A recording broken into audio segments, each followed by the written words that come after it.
Russian Foreign Minister Sergei Lavrov has announced that Moscow is prepared to enter direct talks with Washington following allegations made by US President Donald Trump that Russia has secretly conducted underground nuclear tests. The statement, broadcast by Russian state media, comes amid escalating tensions over global arms control and the future of bilateral nuclear treaties between the world's two largest nuclear powers. Lavrov's comments mark the first formal Russian response to the claims from Washington. Speaking calmly during the interview, Lavrov emphasized Moscow's willingness to engage through diplomatic channels rather than respond through rhetoric. We are ready to discuss the suspicions raised by our American colleagues regarding the possibility that we might be secretly doing something deep underground, he said. The phrase deep underground directly referenced the US accusations that Russia may have violated the Comprehensive Nuclear Test Ban treaty by conducting covert experiments beneath its Arctic test sites. The US administration has accused Russia of carrying out what are described as subcritical tests, experiments that stop short of a full nuclear explosion, but still provide valuable data on weapon reliability and design. While such tests do not release nuclear yield, they are considered a grey area under existing arms control norms.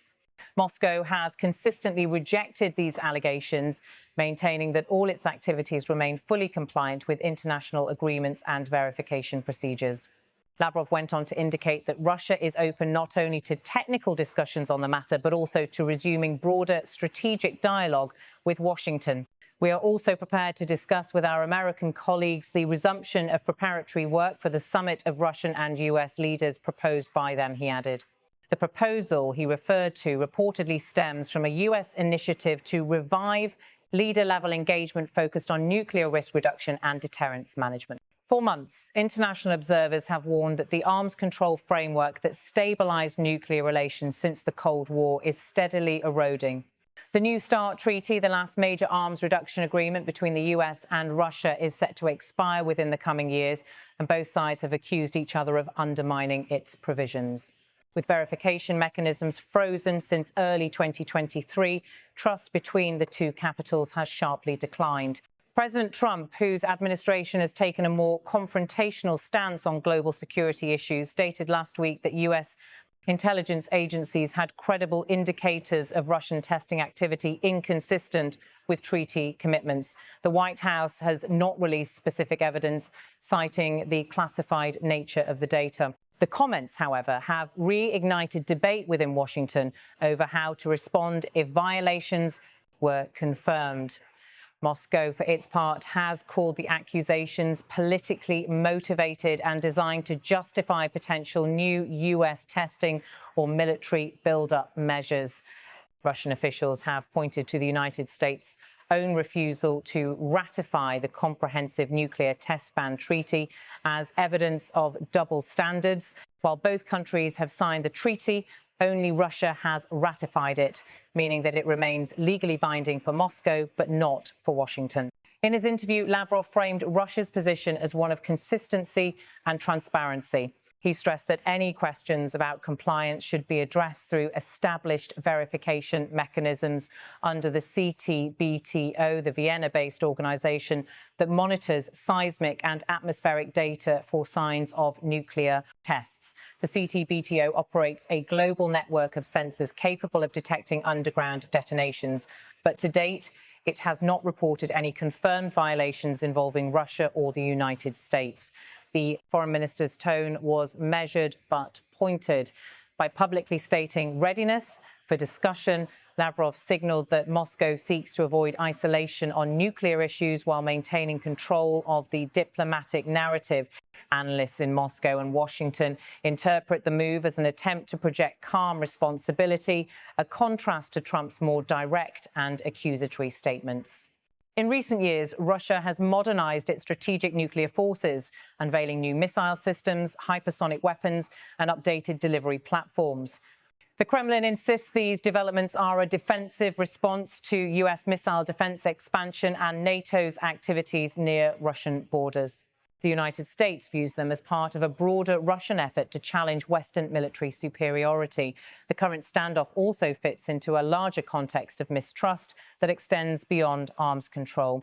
US-Russia relations have deteriorated over multiple fronts, from Ukraine and energy disputes to espionage accusations and cyber intrusions. Despite these tensions, both governments have repeatedly signaled that maintaining a minimal level of dialogue on nuclear matters is essential to avoid miscalculation.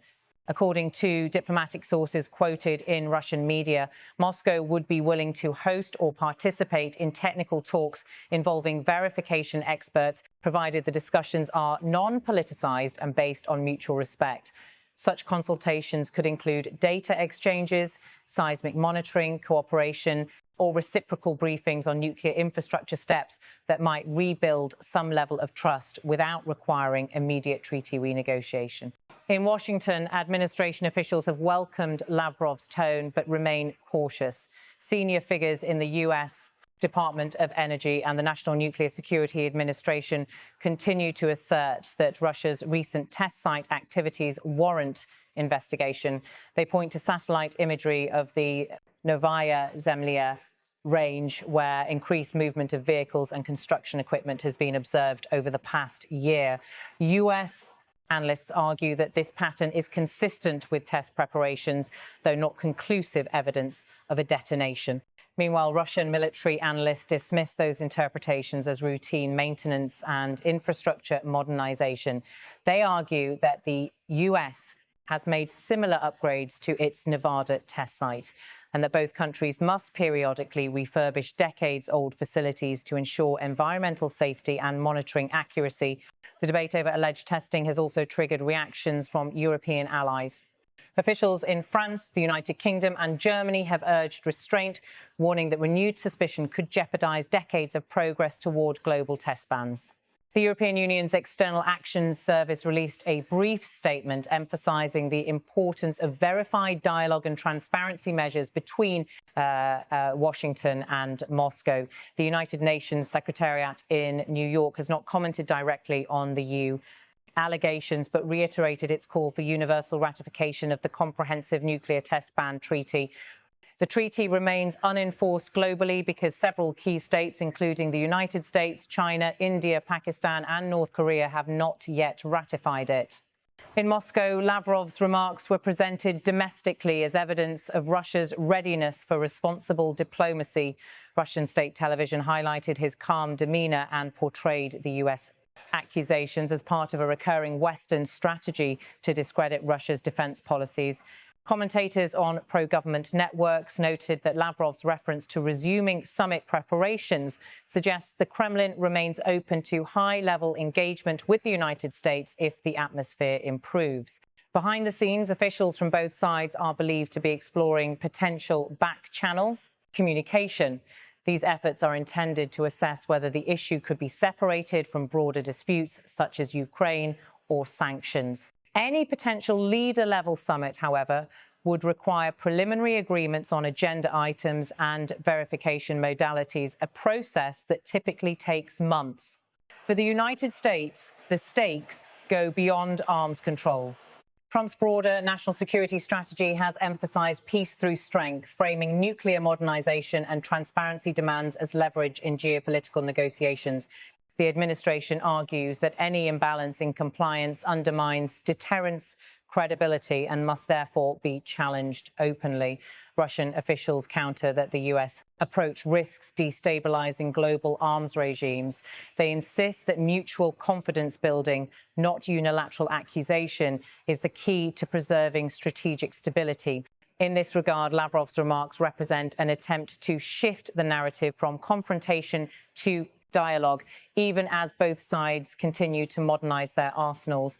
Experts from international think tanks, including the Stockholm International Peace Research Institute and the Carnegie Moscow Center, say that even limited discussions could help prevent misinterpretation of seismic or satellite data. They emphasize that both nations maintain advanced underground monitoring systems and that most past disputes over testing were resolved through data exchange and expert consultations, not public accusations. As the diplomatic process unfolds, attention will turn to whether Washington responds formally to Moscow's offer. If accepted, technical working groups could meet under CTBTO auspices, reviving a verification dialogue dormant for years. Should either side refuse, however, the confrontation could deepen, potentially fueling calls in both capitals to reconsider test bans altogether. By late evening in Moscow, neither the Kremlin nor the US State Department had issued additional statements.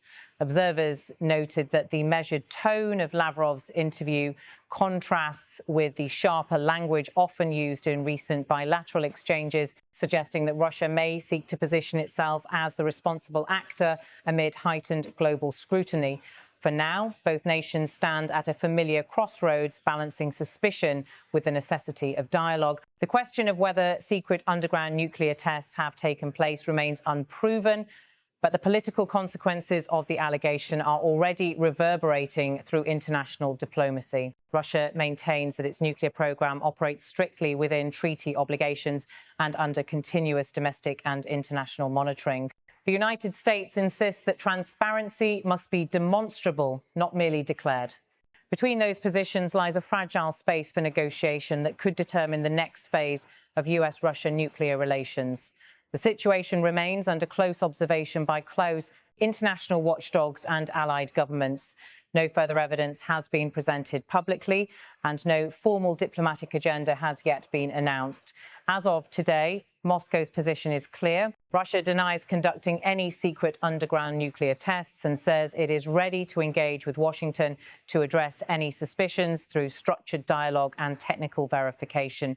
The coming weeks will reveal whether that readiness translates into concrete diplomatic movement or becomes another unresolved chapter in the long, complex history of US-Russia nuclear relations. For now, Moscow remains firm, rejecting the accusations, but signaling openness to discussion, keeping one of the world's most sensitive security issues on the table, not underground.